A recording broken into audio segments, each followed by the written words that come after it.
नमस्कार विद्यार्थियों, क्षम्यताम। पिछले वीडियो में आपको माहेश्वर सूत्रों की निर्माण प्रक्रिया जो कि मध्य में छोड़ दी गई थी, माहेश्वर सूत्रों की निर्माण प्रक्रिया के प्रथम सोपान का हमने अध्ययन किया। माहेश्वर सूत्रों के निर्माण की प्रक्रिया में प्रथम सोपान में हम शामिल करेंगे स्वर। स्वर के दो भेद होते हैं, ह्रस्व स्वर और दीर्घ स्वर। जो कि ह्रस्व स्वर है, यहाँ देख लेंगे आप। ह्रस्व स्वर मैंने पहले से लिख दिया है, ए ई उ री ली। ह्रस्व स्वर संख्या में 5 होते हैं। अब देखो, ह्रस्व स्वर को यह सूत्र संख्या 1 व सूत्र संख्या 2 में शामिल किया गया है। यह देख लेंगे माहेश्वर सूत्रों में आई ऊण रील द्री। अब आप सोचेंगे कि यह अण क्या है, कै क्या है। ये आपको अगले वीडियो में बताया जाएगा कि माहेश्वर सूत्रों का, प्रत्येक माहेश्वर सूत्रों का जो अंतिम वर्ण है वो हलंत युक्त होता है। प्रत्येक माहेश्वर सूत्रों का अंतिम वर्ण हलंत युक्त होता है। देखो, सबके हलंत मिलेगा आपको। अण, कै, लै, चै, टै, ण, मै, ये, श, श, व, ये, र, ल, प्रत्येक के हलंत मिलेगा। और माहेश्वर सूत्रों का जो अंतिम वर्ण है केवल उच्चारण के योग्य होता है, केवल उच्चारण के लिए है। ये अंतिम वर्ण की उपयोगिता नहीं है, इसकी उपयोगिता केवल उच्चारण के लिए है।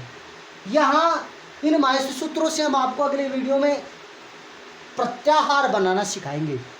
अब प्रत्याहार बनाने में केवल हलंत वर्ण को छोड़कर शेष सभी वर्णों का योगदान रहता है, लेकिन इनके बिना वो माहेश्वर सूत्र बन भी नहीं सकते, इसलिए इनकी उपयोगिता भी है। लेकिन यह ध्यान रखेंगे, प्रत्येक वर्ण हलंत युक्त होता है या इनको ग्रहण नहीं करेंगे हम। अब इसके निर्माण की प्रक्रिया जान रहे हैं हम। इसको यदि कंठस्थ नहीं होता है, आपने याद कर लिया, फिर भी आपको इन वर्णों के आगे पीछे संयोजन में, निर्माण में कहीं समस्या का सामना करना पड़ता है, तो यह मैं एक सरलतम निर्माण प्रक्रिया आपके सामने प्रस्तुत कर रहा हूँ। इस निर्माण प्रक्रिया का प्रथम सोपान है स्वर। स्वर के दो भेद होते हैं, ह्रस्व स्वर और दीर्घ स्वर। ह्रस्व स्वर आपकी सूत्र संख्या 1 व 2 में है।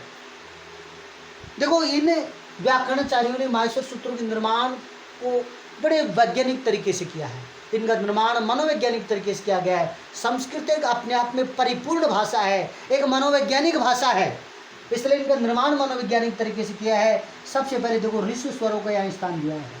ह्रस्व स्वर आपके सूत्र संख्या 1 व 2 में है। इसके पश्चात दीर्घ स्वर। देखो, आपने स्वरों में पहले ह्रस्व स्वर पढ़ा, उसके बाद दीर्घ स्वर पढ़ा। देखो, दीर्घ स्वर है तो दीर्घ स्वर है ए, ओ, आई, औ।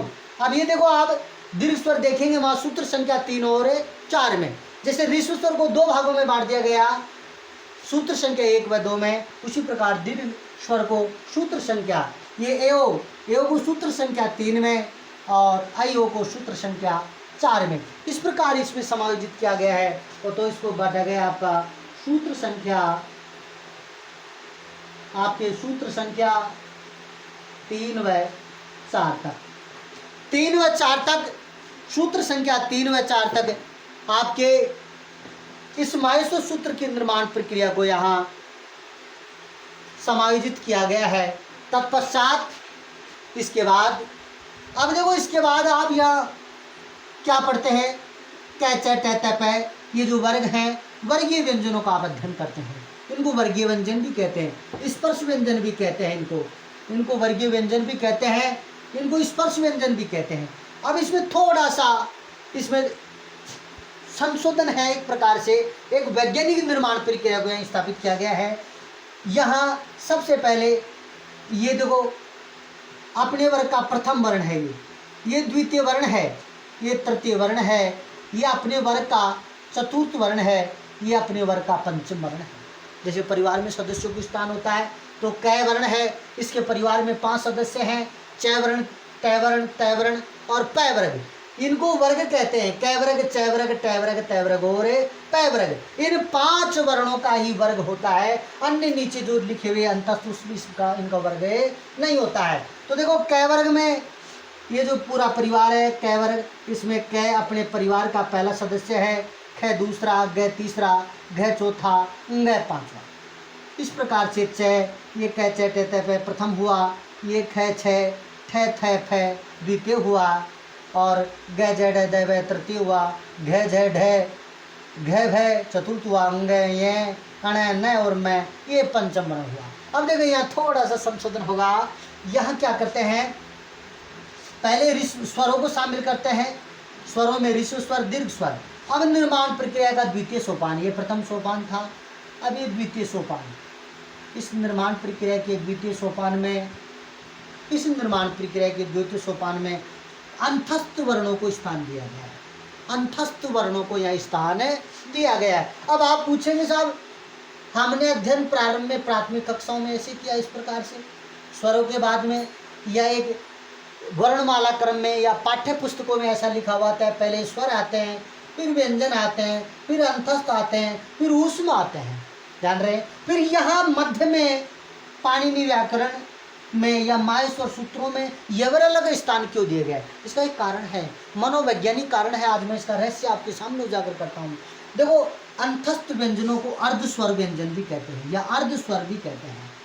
अर्धस्वर, अर्धस्वर आपने या तो जानते होंगे, पढ़ा होगा, नहीं पढ़ा तो आप आज पढ़ लीजिए इस बात को। अंतस्थ व्यंजनों को अर्धस्वर भी कहते हैं। अंतस्थ व्यंजनों को क्या बोलते हैं? अर्धस्वर। अब आप समझ लीजिए स्वतः ही कि पहले कौन सा, पहले स्वर है, स्वर का हमने स्थान दिया, और स्वर में पहले कौन सा स्वर आया जी? ऋस्व स्वर आया। तत्पश्चात दूसरा स्थान किसका रहा जी? दीर्घ स्वर का रहा जी। अब ऋस्व और दीर्घ आ गया तो इसके बाद तृतीय स्थान किसका होगा जी? अर्धस्वर का। किसका स्थान होगा जी? अर्धस्वर का, क्योंकि पहले स्वर हैं तो दूसरी बार में या दोबारा या द्वितीय स्थान किसको दिया जाएगा? अर्धस्वर को। स्वर और अर्धस्वर व्यंजन का स्थान इसके बाद में होता है। इसलिए आप देखेंगे कहीं भी यदि प्रतियोगिता में भी ये प्रश्न आता है, ये प्रतियोगिता की दृष्टि से आपके रीट और टीजीटी पीजीटी की दृष्टि से भी सर्वोत्तम प्रकरण है। ये रीट में भी इससे संबंधित प्रश्न आते हैं।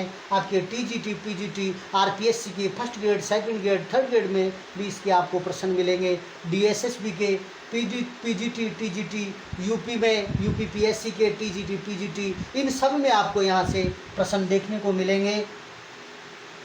ऋस्व स्वरों के बाद में द्वितीय सोपान के अंतर्गत अर्ध स्वरों अर्थात अंतस्थ व्यंजनों को शामिल किया गया। अर्ध स्वर कौन से हैं जी?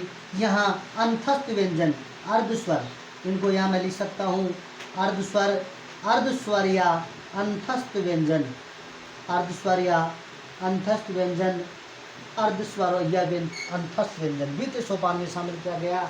और वो कौन से हैं जी? ये, व, र, ल। द्वितीय सोपान में आपको अर्धस्वर अर्थात अंतस्थ व्यंजनों को यहाँ शामिल किया गया है। ये संख्या में 4 होते हैं।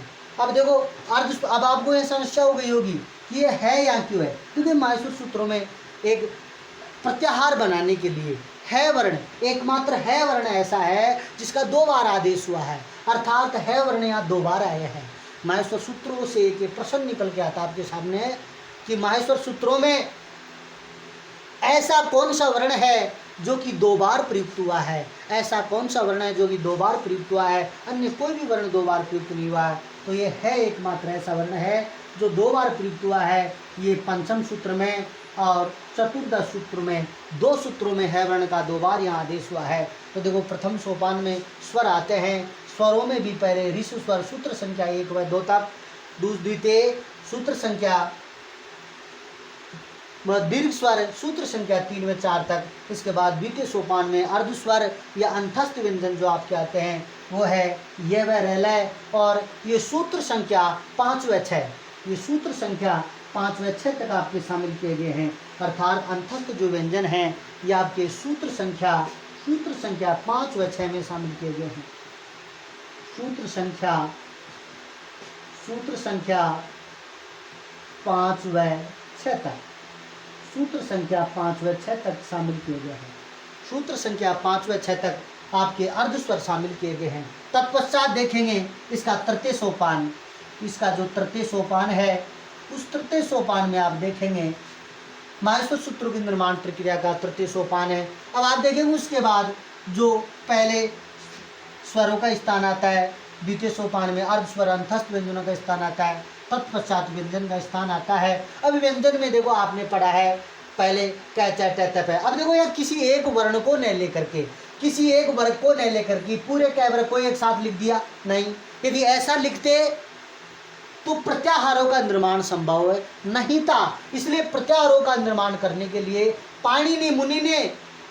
भगवान पाणिनि ने इनको एक मनोवैज्ञानिक तरीके से, वैज्ञानिक तरीके से इनको समायोजित किया है और प्रत्येक वर्ग के एक एक वर्ण को, एक एक अक्षर को यहाँ लिया है। लेकिन थोड़ा सा इसमें आप पहले प्रथम वर्ण का अध्ययन करते हैं, लेकिन यहाँ पहले पंचम वर्ण को यहाँ लिया है। पहले पंचम वर्ण को, पंचम के पश्चात चतुर्थ वर्ण को, चतुर्थ के पश्चात तृतीय वर्ण को, तृतीय वर्ण के पश्चात द्वितीय वर्ण को, द्वितीय वर्ण के पश्चात प्रथम वर्ण को यह समायोजित करके माहेश्वर सूत्रों के निर्माण की प्रक्रिया को पूरा किया गया है। तो तृतीय सोपान में प्रत्येक वर्ग कितने वर्ग हैं? 5 वर्ग हैं। हमारी वर्णमाला में कितने वर्ग हैं? 5 वर्ग हैं। कौन कौन से वर्ग हैं? क, च, ट, त, प, ये 5 वर्ग हैं। तो 5 वर्गों में क अपने परिवार का पहला सदस्य, ख दूसरा, ग अपने परिवार का तीसरा, घ चौथा, अंग पांचवा। तो प्रत्येक वर्ग का पंचम वर्ण, तो प्रत्येक वर्ग का पंचम वर्ण क्या हुआ? अंग, य, न, म।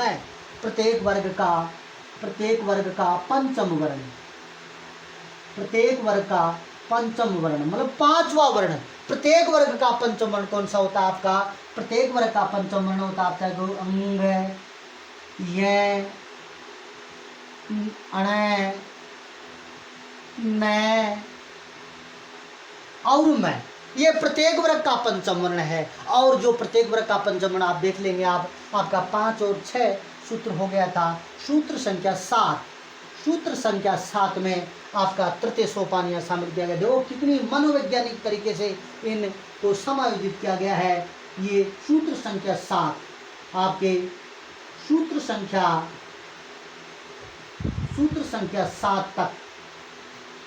संख्या 7 तक देखो, पहले स्वर हुआ, स्वर में ऋस्व हुआ, फिर दीर्घ हुआ, फिर अर्ध स्वर हुआ, फिर प्रत्येक वर्ग का पंचम वर्ण सूत्र संख्या 7 तक। इसके बाद पश्चात चतुर्थ, इसके प्रकार इसके पास जो चतुर्थ सोपान है, वो चतुर्थ सोपान आपका क्या रहेगा देखेंगे ध्यान से।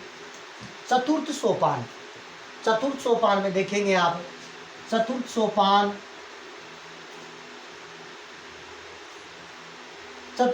में क्या रहेगा देखो। चतुर्थ सोपान में प्रत्येक वर्ग का चतुर्थ वर्ण बताया आपको, उल्टा स्थान देंगे।